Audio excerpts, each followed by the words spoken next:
Welcome to Resilient Now. My name is Liliana Brown. I'm here. Today we have a very special guest. His name is Napoleon. You'll find out more in a second. But I wanted to identify what these podcasts are. They're for people who are going through a hard time. There's so many bad things that happen in the world. And hopefully you're going to find a speaker in this, on the website or on the podcast or your favorite streaming platform that you can identify with and go, oh my God, I'm going through that right now. And you can see they went through the other side, and hopefully that gives you hope. So I have one of those amazing speakers today. His name is Napoleon. Before we start with his resilient story, I'm going to ask him, what does resilient now mean to you, Napoleon? And thank you for being here. To have the ability to bounce back after a setback. That's what I think resilient means. Bouncing Yeah. back. I love that because that's why I'd like to ask all the guests, because everybody has a different take on it. Sometimes one word can, or two words can help somebody at that moment. So bouncing back is great. Thank you. Thank you. You have a very resilient story that I know will touch so many people. You are an incredible person. I'm honored that you're on my podcast. You send these really cool texts to a lot of people in the world, and I'm on that text. And when I do get it each day, I think I was telling you this before, it's always exactly what I need to get. And you kind of take from different places and you just put a group text out. So, if you want to speak about that, you can. It's up to you. But, just thank you for being who you are and giving so much back. And I can't wait to hear your resilient story. So let's go. Thank you so much. This is my story, right? So a few years ago, I was launching a tech company and I raised money for it. And I ran out of money, and I couldn't raise any more money and I didn't understand why, but I kept on trying. And and then I ran out of money and I put all my savings into the company. Mhm. And then I took out my credit cards and I put all my credit cards into it. And then I ran out of money again. So I took out loans against some of the real estate that I own Mhm. and I ran out of money again. And at this point, I'm out of answers. I don't know what to do because I can't raise any more money. And then I got an eviction notice or a foreclosure notice out of my place in Los Angeles. And I got home that night and I saw my ex-wife, and she had this look of anger and fear all into one. And she showed me the papers, and the fear just came into me. The fear, oh my God, what have I done? What am I doing? I'm gonna lose everything because of all this, because of this company that I'm launching. I'm gonna have to commit suicide, I thought, so that my son doesn't have to be homeless. My son was 6 years old at that time. But then I remember one of my early mentors telling me that people who commit suicide are people who seek a permanent solution to a temporary problem. So I said, you know what? I'm not going to commit suicide, but I need some answers and I need them in a jiffy. And I went home that night. I got down on my knees and I said, God, if there's a God, show me a different way because my way is not working. And my eye went to this gratitude process that a friend of mine had given me a couple of months previously. And I Mhm. said, you know what? I'm going to do this work, this gratitude work, like my life depends on it. Because this is the last thing that this is the last straw, basically. And I started doing this gratitude work like my life depended on it, because it did. So I'm doing this gratitude work day in and day out. And 3 weeks into it, I met John McAfee from McAfee Antivirus, right? And he agreed to become my partner. Mhm. And then a few weeks later, I got 25,000 from an investor. And then a few weeks later, I got $500,000 from multiple investors. And all my friends are saying, oh my God, Napoleon, it's a gratitude work. It's a gratitude work. Can you send me the exercises? And I said, yes, I'll send them to you every night and we'll do them together the following day. They said, oh, great, great, great, great. So I started this gratitude text group with two friends of mine and myself. Now that group now has grown to over 18,000 people. This is the group that you belong to, right? Yes. Mhm. So, but I wanted to prove to myself that the reason why I got that money was as a result of doing this gratitude work. So I said, God, you know, if you want me to do this, show me the path. And I started doing this gratitude work to attract. I wanted to set the goal to get $2 million, Mhm. 10% of my company, because I wanted to prove to myself that this is the reason why I got that money in the first place, the first $500,000. And so I set that goal of getting $2 million. And every day I write down, I'm happy and grateful, blah, blah, blah. And there's a format that I learned how to do, right? I start doing this work. I start visualizing a touching feeling to the $2 million.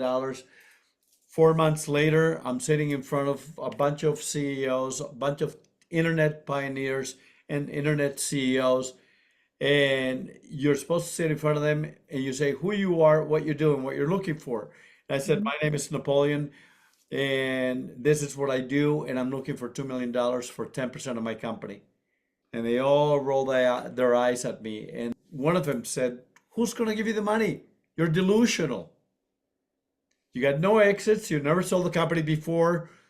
Who are you? Where'd you go to school? And I said, I didn't come here to ask you for permission. I came here to share with you what I'm doing. Mm. He said, you're still delusional. 2 months later, I got the $2 million for 10% of my company. Oh my God. Wow. Yeah. And Attitude that, works. yeah, yeah, yeah.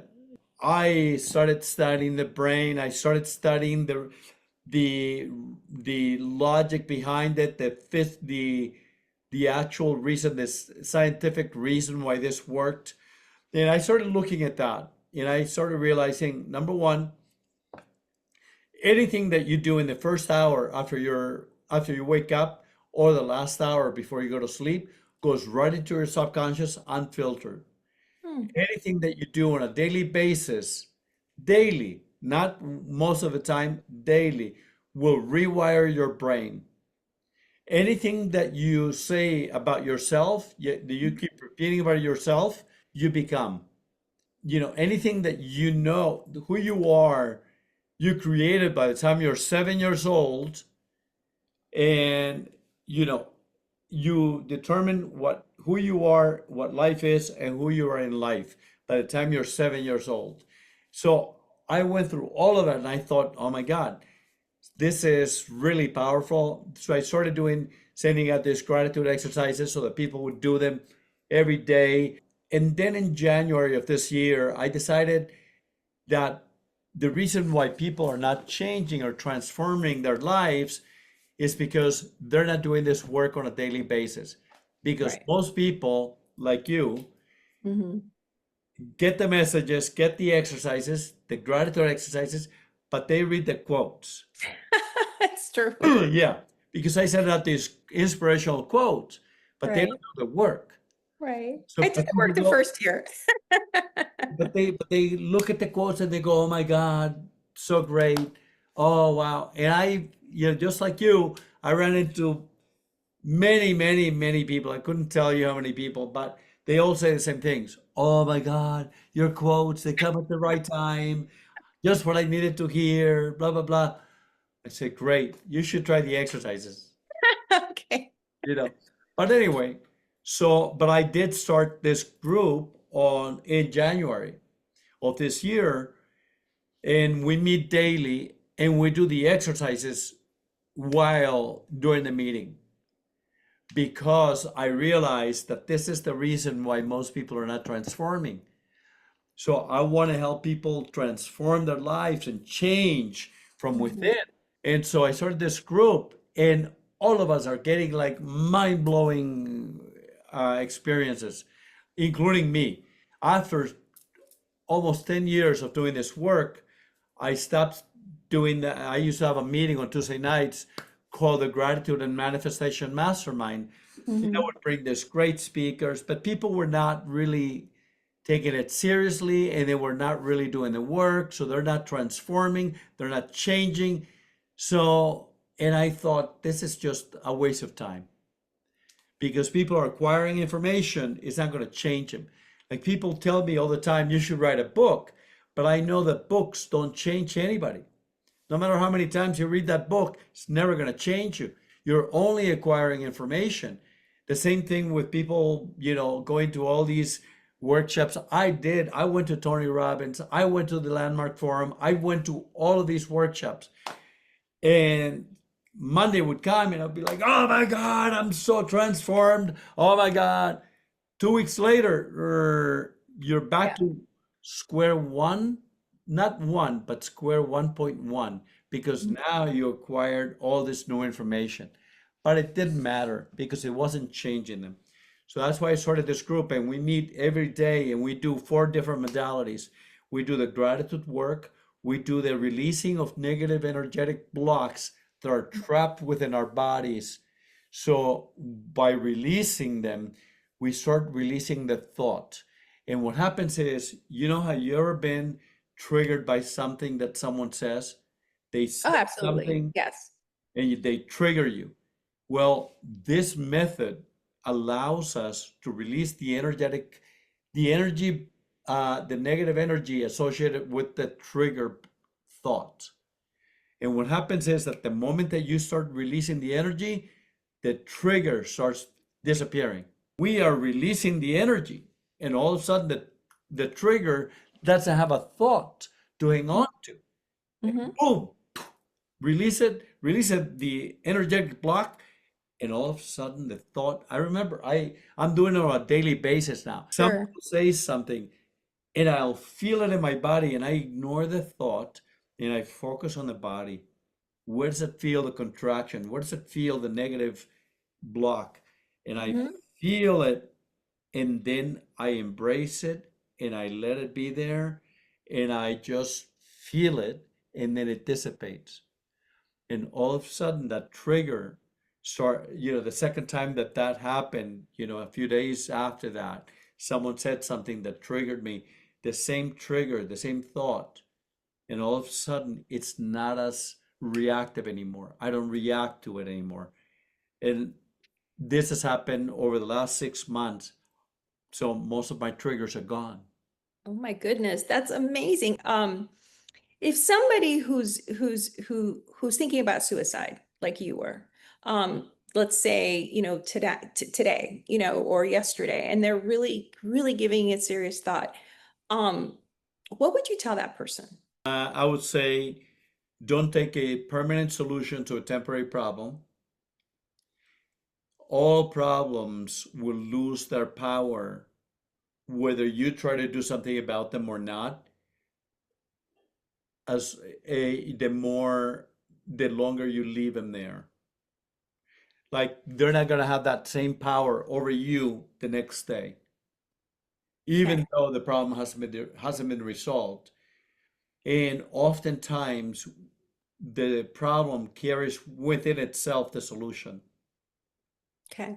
Was actually and also, you know, I read this, and I ever since then, I tell my story and how many people have come to so many different places where I speak.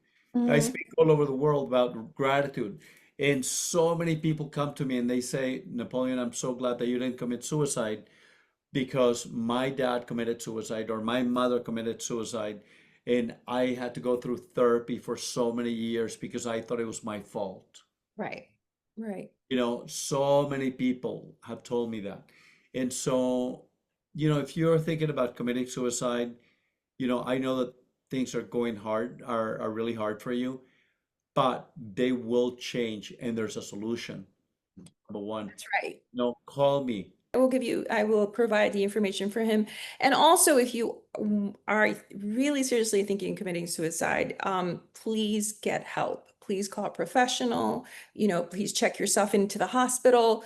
It is, Call the 800 hotline, yes, suicide there's an hotline. 800 hotline. I'm actually going to put that on the website. But there is a solution and things do change. Time heals things. And there's a lot of resources. I have a resource page on this that gives you, little tricks of things that you can do on a daily basis. Napoleon, I always end the podcast with something, your top gratitude. So I probably learned that from you. So tell me, what is your top gratitude right now? What is my top gratitude? Hmm?